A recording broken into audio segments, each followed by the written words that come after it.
Hey, what's up, guys? I'm doing Mage's Tips and Tricks. It's been a long time, and I'm just gonna kind of bang this out within the span of time it takes. I was gonna do this as a live stream, but I was having problems with my streaming software and whatnot. Agni. So we're just gonna kind of roll with it. Yeah. So first we have Agni. Most of you know that his abilities combo with his stun, and set it off to get those small little bit of burst damage. What some people don't do, which is unfortunate to say the least, is what they will do is they will, give me 1 second, let me just buy items so that it doesn't tell me I haven't bought items. What it will do, they will put their gas down and then they will ignite it. The only time that's really applicable is when you do it like this. Like you have to put it down and you're running away from somebody. Right? But a lot of people don't know, or don't do, is to do it after you cast your abilities. His 2 persists on the ground for a little while, like you can see it's still burning, and then it disappears. That whole process, you can ignite the gas.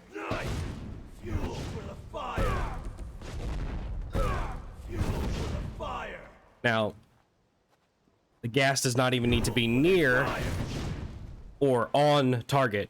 It can be further away. You just need to hit it even just on a corner.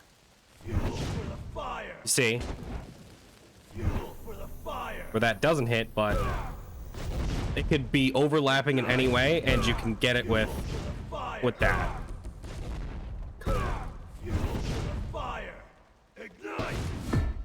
But yeah, that's it for Agni. For Opwash,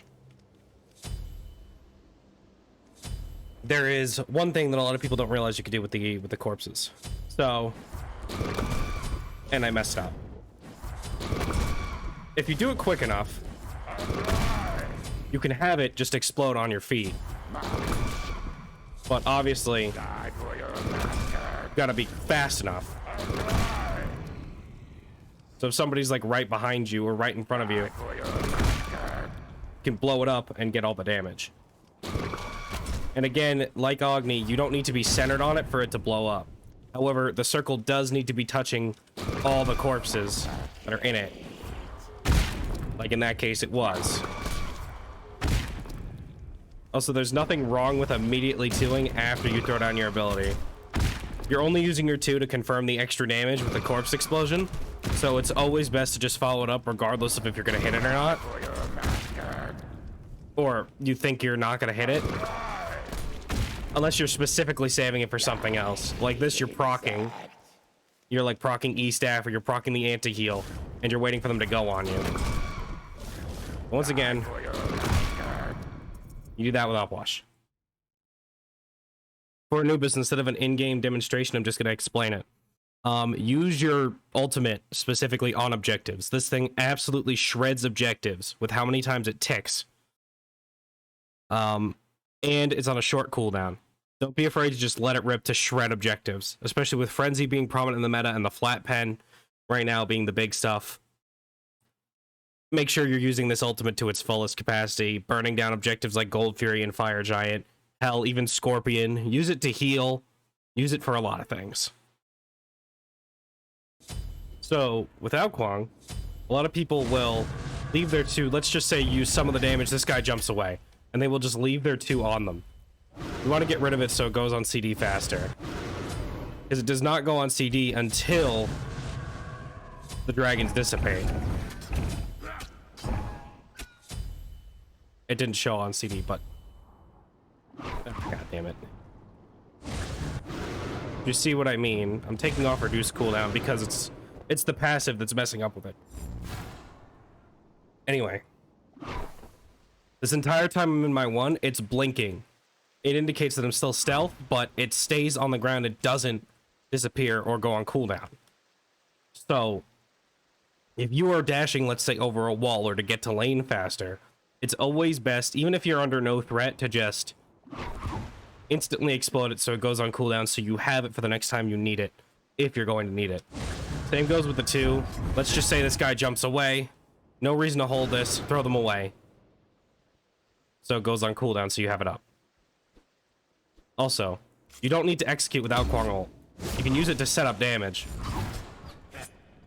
That's a decently, with a full damage build, that's a pretty decent burst combo. That's it for Kaung. Okay, next for Aphrodite. Back off, even if the 2 circles would be overlapping. It will only hit once. Get away. And while I believe the damage just originates from whichever one hit it first, because it's an instant burst, Get away. it only hits once on the same target. Follow me. And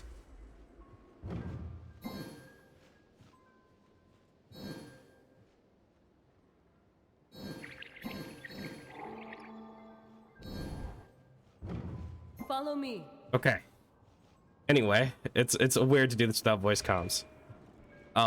You could also Aphrodite ult 3 people. A new bond. A strong bond.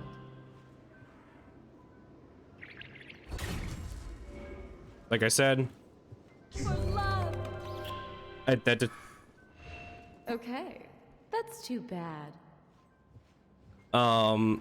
You can Aphrodite ult 3 people. That was actually really funny that it went through. Obviously, it goes off the person you're kissing. So next is Baba Yaga. There's really only one thing.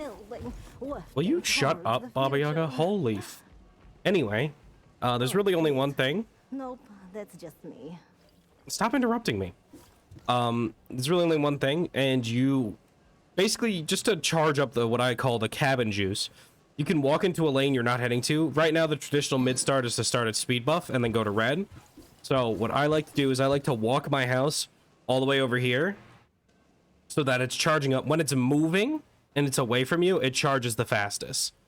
Which is why I have it moving currently. I don't let it sit down, and my back didn't finish. But normally I don't let it sit down. I finish my back, and then I walk towards speed, because the house is going to catch up to you now. You can even probably take it a step further and, like, sit back here for a little while longer. But again, you see my cabin juice is already almost full, and it's the start of the game. So, yeah, that's it for Baba. So with Baron Samedi, some people don't use his ultimate to the fullest. It's time. Free When you're your ulting somebody, you want to the other side. Of course I messed it up. Anyway, when you're ulting somebody, you want to have it kind of... You'll see what I mean. To extend the duration of the ultimate, I'm turning away from them and then locking them down for the stun. Show you again. This extends the amount of CC they're under, one, and then it also provides more damage. Free your souls to the other side. Especially if you're trying to wait out a beads or an Aegis. This can also be used for when somebody is trying to run away from you or take the Baron ult, and you can curve it around. Let's just say I want to grab the level 1 Odin. This way. You got to curve it so that it pulls specifically the person you want. Or to avoid the Aegis, you could turn around, spin around, do whatever you need. But use the movement in the coffin to extend the CC and to make it as effective as possible. That's it. So with Chang'e has the movement speed she gains from when she uses her dances. She gains movement speed. You can extend this movement speed duration by dragging your mouse. This also extends the range of your abilities. Because right here, I wouldn't normally hit the Odin on the right. But if I drag my mouse, I'm hitting them both. Use your movement to extend where your effective damage area is.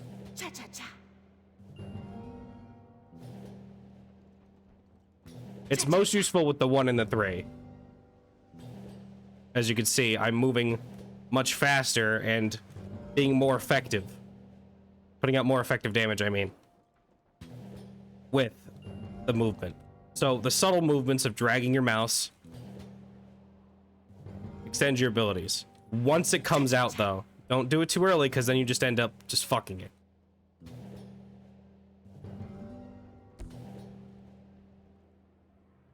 And that's it for Chang'e. So for Chronos. Chronos is, I've got two things for Chronos in terms of tips. Chronos ult is stopped by blink. So let me show you. I blink, and despite the fact that 8 seconds ago I was in the spawn room, I'm at the blink location.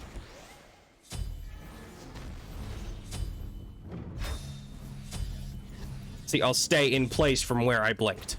Let's go.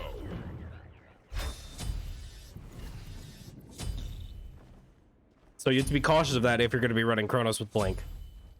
Because it is somewhat useful on the character, although I do recommend going just beads and Aegis, or you could even go beads and sprint, but beads and Aegis is probably your safest bet. And we're going to talk about how to track Chronos. So, Chronos is a bit difficult for some people to track. What I like to do, or what I do, is I watch where he comes into the fight, either on my minimap or by physically seeing it. And then I chase. If he ults, I immediately start moving back to where he came into the fight. That way, I'm prepared to go where he actually is, whether it be through a corridor, over a wall, what have you, and be there by the time he gets back, because it does take him some time to get back. I'll be back. So keep that in mind when you're playing against a Chronos and you really need to chase him down.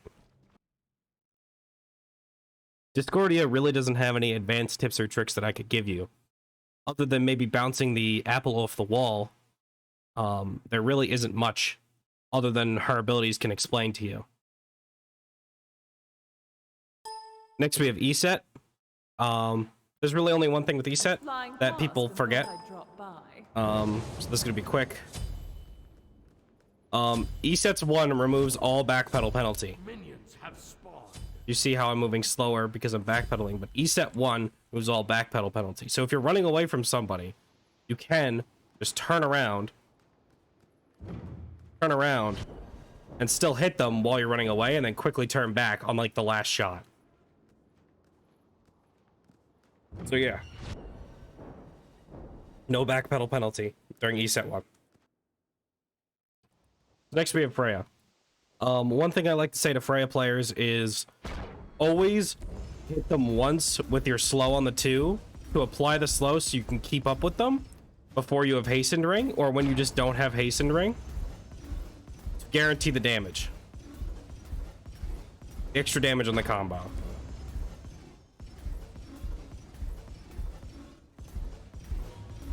Alright.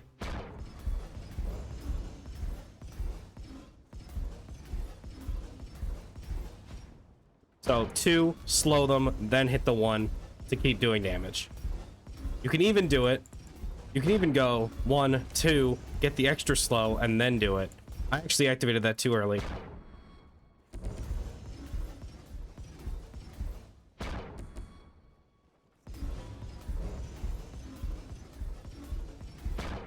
Also, if a gumball, is what I like to call them, is mid-flight and you activate the 1, it will start being that 1.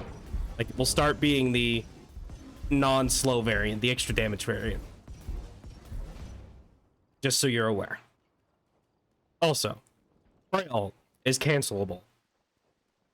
I'm going to show you Freya ult regularly. When you land, after you shoot all 4 shots, you can't cancel out of it. You just land.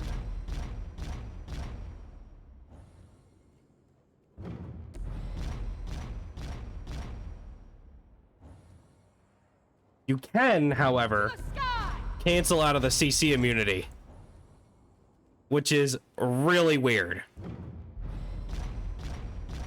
You see, I'm CC immune on the way down here, but I can right click and it cancels my CC immunity and then makes me land, which is bizarre. So be careful of that when you're landing in CC. But You can cancel Freya ult, and you're almost immediately actionable when you do it.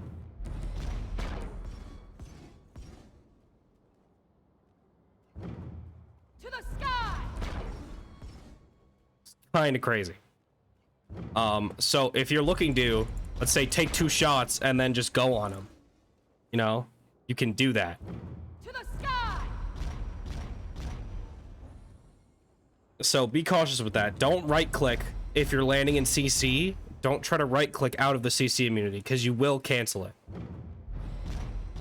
But you can cancel out and you're almost immediately actionable during it.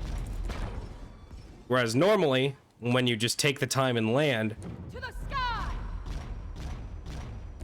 you can't have actions until you land on the ground. So keep that in mind. As opposed to demonstrating, I'm just going to explain with Hades. Hades' healing is based off of Blight, his passive. The healing from his 3 specifically. Which is why Hades go 2, 3 when they clear wave, because it does more damage and it heals them. If Blight is on a target, you will do more damage to them and you will heal off of them. If you do not have Blight on a target when you Hades 3, you will not heal off of them.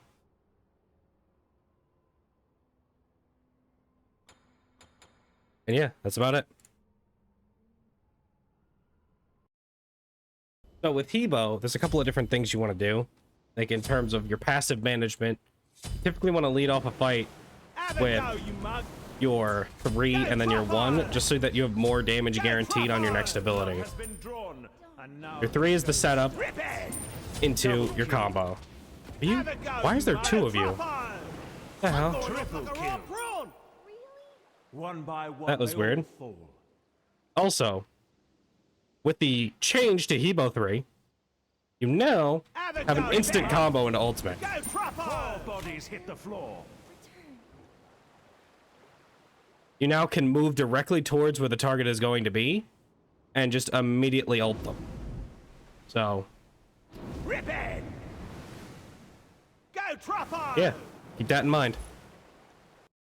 Again, for Hell, short explanation.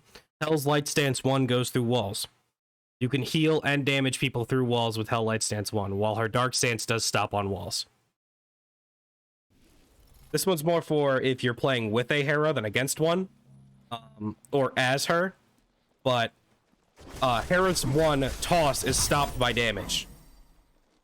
See, he was throwing me in front of the wave, so I couldn't throw the minions back. Late game, this really doesn't matter that much, but early game, it really does when you're trying to get that early pressure. So as the jungler or as the support, just be careful in doing this, because you could prevent Hera from clearing the wave fully and properly, so she might have to use her 2 to actually clear it. That's it, though. More than anything else, this is a PSA. Stop portaling off of CC, especially when your teammates are waiting to follow up.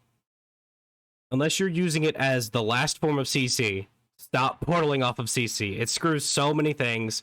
Some people may charge their ultimates or have something set up, and you portal them, banish them out of the damage. Stop portaling on CC. Be much more careful with it. As an aside, there are certain walls on the Conquest map that don't look like they could be portaled through, but can be. I don't know them on the new one because I haven't tested, but I will make a video about it at some point, probably. If not, maybe just make a diagram about it. But there are some weird walls which Janus can portal through with his regular portal that don't even look like you could do it. So for Kukulkan, there are 2 things. For one, his ult is a hitbox behind him. It doesn't originate from him himself. You see the line where it comes from, but it is a bit generous with it. This is where it starts, really. You saw it there. It hits behind him. So while you're running away, you can just run on the line and force them to get hit by it. I really must.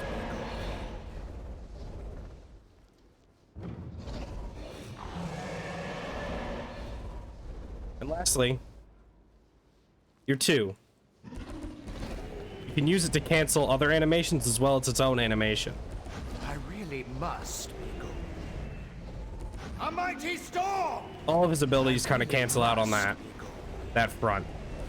But this is particularly relevant with his with his ultimate, where you can have the two activated while you're running away, like with the ultimate. While he's in the cast of throwing it, the two starts up and you could just keep going. Same with his other abilities.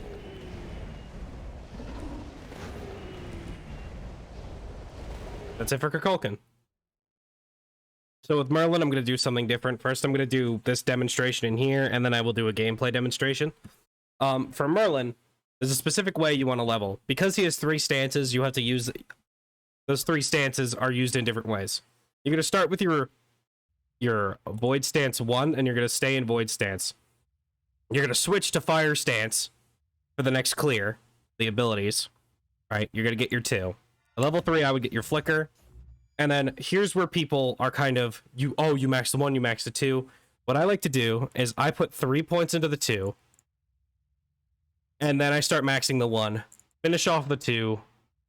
And then that's how I do it. Although you can upgrade the ultimate before you upgrade Flicker. But Flicker's cooldown is so long that you gotta be careful with it. So for Merlin, a lot of people don't know when to use what. I like to start out my fights in Ice Stance. Applying slows, getting my damage out, my 1's on a really short cooldown.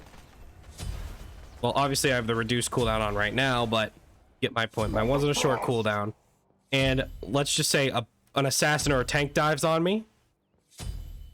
If I need them off of me immediately, I switch to Void. And can get them off of me like that. But if they're a tank that really I don't need to get off me and I want to just burn, you switch to Fire Stance and just start cooking them. For starting an objective, I like to be in Ice, and then I switch to Fire to kind of burst it down towards the end. Although this is all tick, this is not secure. You can end it in Ice and try to secure with the Ice Ball. That only does about 300 some odd damage to objectives, so you got to be careful with that. So I would focus on burning the objective down, and if a teammate has a better secure, let them secure as opposed to you. Just keep doing your damage. I also, if I'm looking to fight from a range, let's say on a Phoenix Siege, or just in a fight in general where I don't have pressure on me, I switch from Ice to Void Stance.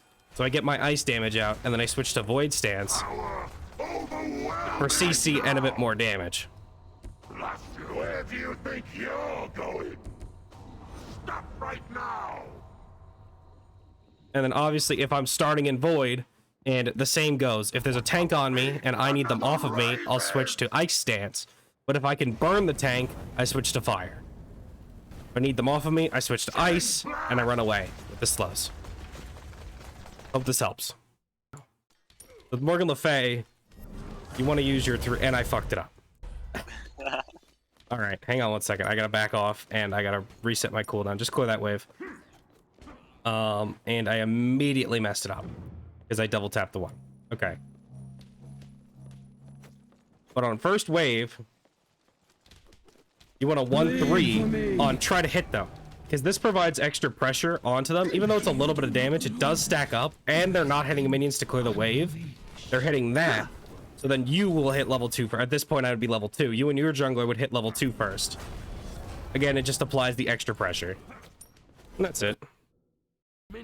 So Nox has a surprising amount of damage with her dash when you just come in and out and with the burst. Let me do that again. I did that really fast. So dash through, and I don't have any items, but that would be a lot of damage. That's upwards of 600 to 700 damage if I hit people with it. And in support, it's still a lot of damage. It's like 400 or 500. So again, you can dash into somebody and instantly cancel out of them for the big burst. So with Nuwa, you go up into the ultimate, and then typically you just land back down in front of you. You can control the direction in which you land as Nuwa with your ultimate. So you can go to the right or the left as need be. Evil shall be cleansed. You can even go behind you. At least I think you do, or at least it lands you in place. I'm trying to remember. It just lands you in place. Okay. but you can turn your camera and move where you need to go. You're not locked down to a specific spot, and even if you're not facing the direction in which you want to go, you can still go that way. It functions similarly to like an 8-way dash in Thoth or like Rama. So yeah, that's it with Nua. So with Olorun, in your ultimate, certain CCs are shortened, whether that be for better or for worse. Like in the case here, it's for much worse, because it extends the CC duration. What the hell is it?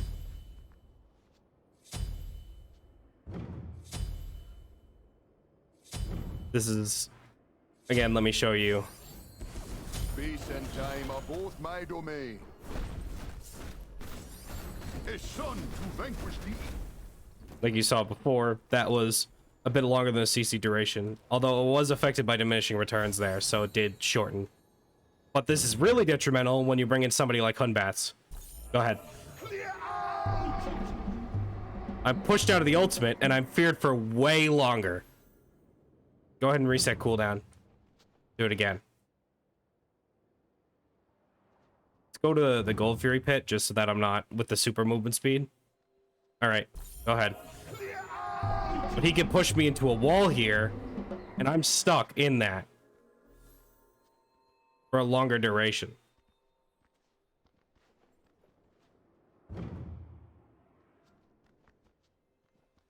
Do you have it again? 2 seconds. So again, Behold, true divinity. even when I'm out of the circle, I'm still being feared by it, and it makes the Hunbats ult last longer. It's in there for longer because Hunbats is throwing an ability in there, an enemy Hunbats, so it is being time dilated to slow down. Space and time are both my domain. See? But yeah, that's it for Olorun. For Persephone. Wow, that was a misspoken. For Persephone, my one tip really is you don't have to hit the god. You can hit a wall near them and still trap them and do some damage. Establish your crops. That's really my only thing with Persephone. Oh, do you know what? Now that I think about it. Persephone gets bonus gold. I can't really demonstrate it that well here, but when you're leaving base, throw your abilities down and just get your bonus gold from the seeds. For Poseidon, and I think this is a byproduct of him being an old character, the cripple on his 3 doesn't immediately come out. It needs to deal damage before the cripple actually applies. So just be cautious with that. And it might look like, oh, I hit him with the whirlpool, but they jumped out. It's a latency thing, but also I think a product of him being so old. For Raw, it's simple. In a conquest game or in any game mode, spam your abilities at a base, your 1, 2, and your 3, and get your passive so you go back to lane faster.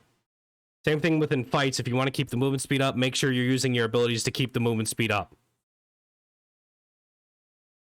So for Raijin, I actually like to level a specific way. I put 3 points into Percussive Storm, and then I max Raiju, and then I max Percussive, and obviously Thunder Crash. I also have a gameplay demonstration. So in game, when you're sitting in base waiting for the game to start, at the start of the game you'll see good Raijin players stacking up their passive. This is just so that they have the cooldown for when they next need it.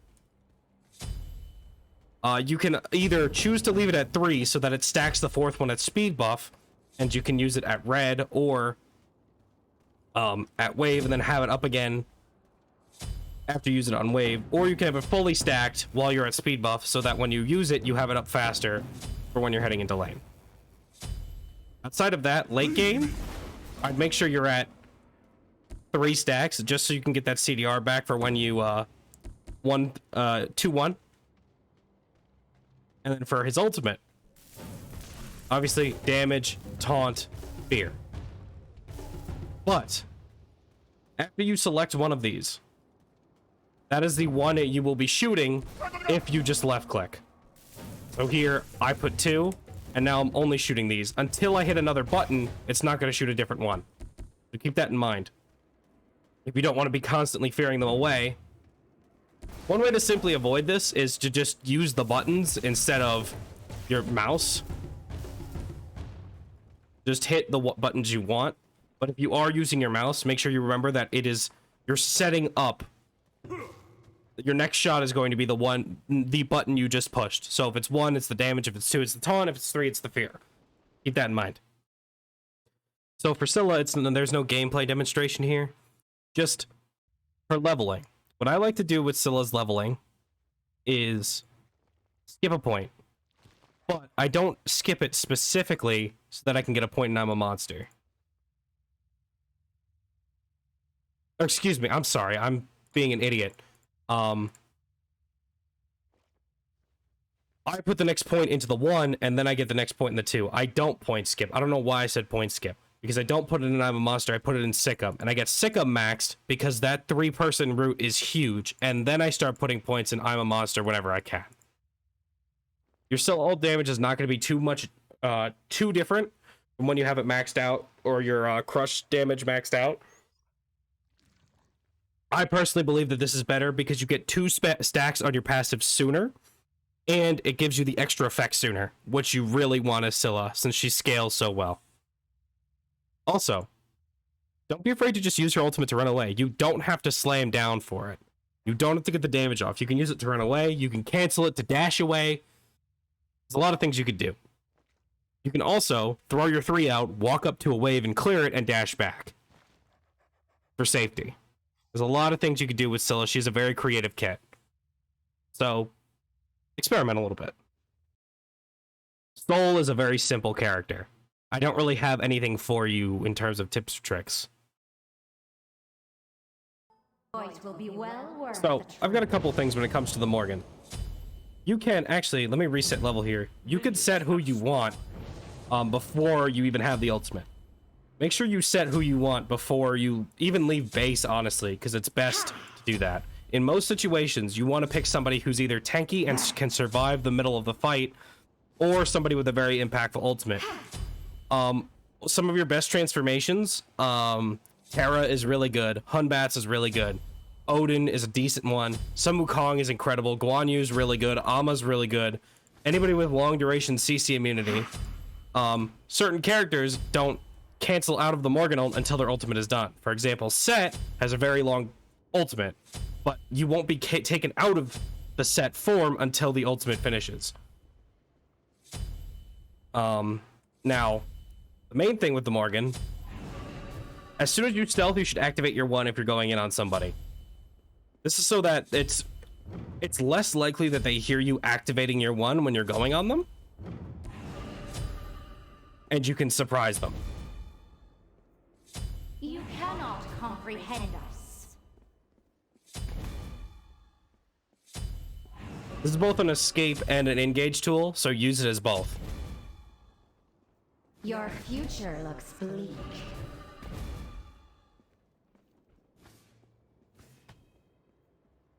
That's it.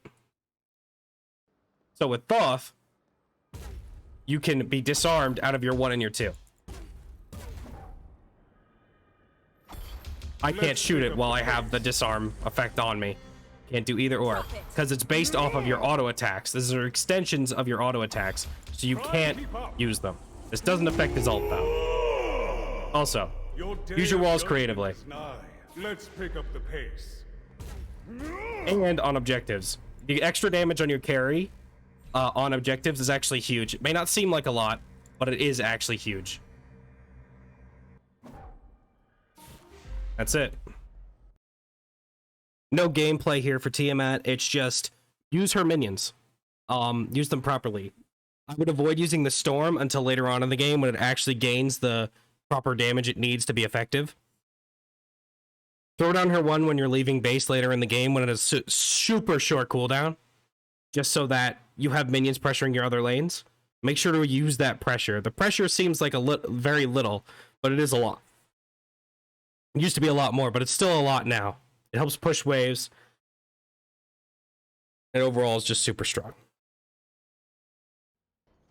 So with Vulcan, there's two things. The first thing is at level 4, your turrets can solo the 3 Harpy back camps by themselves. You don't even have to hit them once. The second thing is backfire twitching, is what I like to call it. While you're prepping backfire, you quickly turn your mouse and you will dash in the direction you're heading. Let's say I want to head back to that free fight area. Turn around quickly. You can keep moving in that direction without backpedaling. You backpedal for the least amount of time. Fire in the hole! Fire in the hole!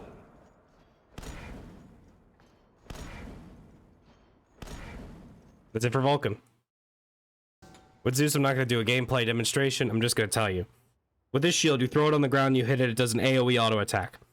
When you have one target, it is more effective to auto the single target as opposed to the shield, because it does more damage to the single target because of Zeus's passive, increasing his damage based on his charges. Keep that in mind when you're going for objectives. So with Zhong Kui, there's a couple of things, but Attack! Attack! your stun always goes out. Regardless of if you get CC'd or not.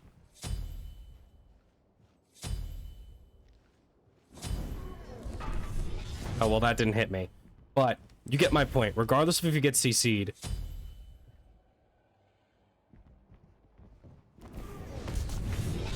It still comes out. That was actually surprising.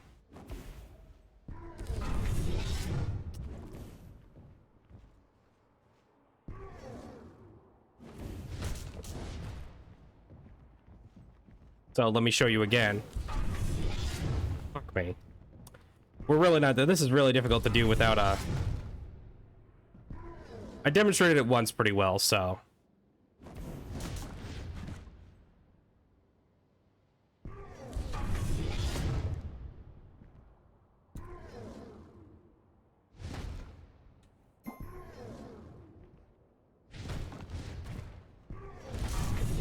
As you can see, when he does go for it, that time it didn't make a noise. But it does interrupt. It doesn't get interrupted by the CC. It still goes out regardless. But yeah. Now, Zhong Kui. There's also a couple of things you can do. Zhong Kui's card doesn't immediately apply damage, which is why sometimes you can see people, you throw the card on them while they're backing and it doesn't stop them. What it also means is you can blink after doing it.